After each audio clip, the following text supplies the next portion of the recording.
Former Israeli Prime Minister Naftali Bennett joins us now. Thanks for joining us. So Hezbollah has significantly more military capacity than Hamas does.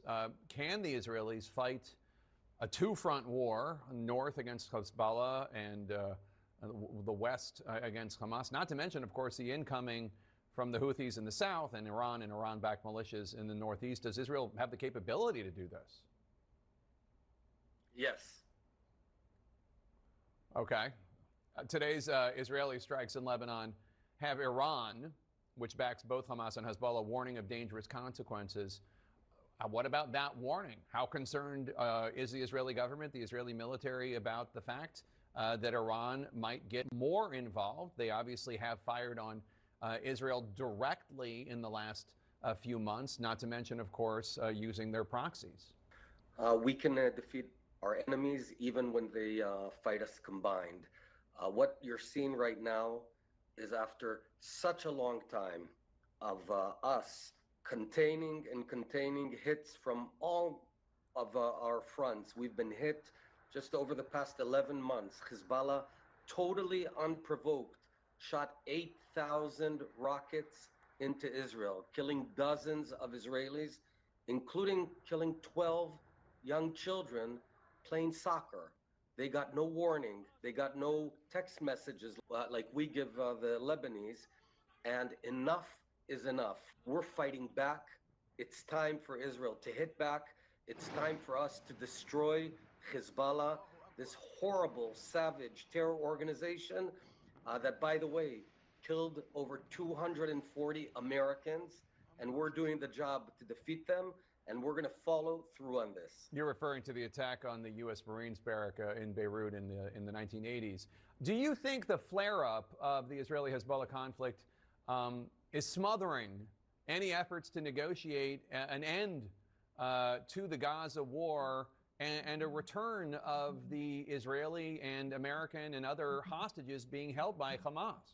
No, the contrary. I think it increases the pressure on our enemies, on Yahya Sinwar, to reach an agreement. What about the fact that there are civilian casualties here? I mean, obviously, Hezbollah is a terrorist group, and obviously they embed within Lebanese society. But the Israelis are killing civilians. They are killing innocent civilians in these strikes. Killing innocent civilians in these strikes. The vast majority that we're killing are terrorists. And I want to say this. I want to talk to the Lebanese people, especially in southern Lebanon. It's time for you to stand up against Hezbollah. It's time for you to topple them. It's time for you to tell them you will no longer run this country. You will no longer wreak havoc on all of us. This is your opportunity. Because for way too many years, I remember when I was a young soldier, I was fighting Hezbollah. When I was a company commander, I was fighting Hezbollah. In Second Lebanon War, I was fighting Hezbollah. We have no territorial claim in Lebanon. We've not been in Lebanon for 24 years. So this is a totally one-sided, unprovoked attack of Hezbollah on Israel. There's one way to do away with all of this. It's to defeat Hezbollah, or for Hezbollah to lay down its arms, because if it doesn't do that, it's going to destroy Lebanon, much like Hamas destroyed Gaza. Look at what's going on in Gaza. That's going to happen in Lebanon if you don't topple Hezbollah. How concerned are you about Israel becoming even more ostracized from the community of nations with these attacks, which you acknowledge innocent people are being killed? And the Lebanese government said 24 children were killed today. Jake, I want to tell you something. What Hezbollah is doing, there are Lebanese who willfully rent out a room in their house for a rocket launcher. So you've got a living room, a kitchen, and a rocket launcher room. And they are paid a monthly salary to maintain the rocket and to actually shoot the rocket when Hezbollah tells them to do it.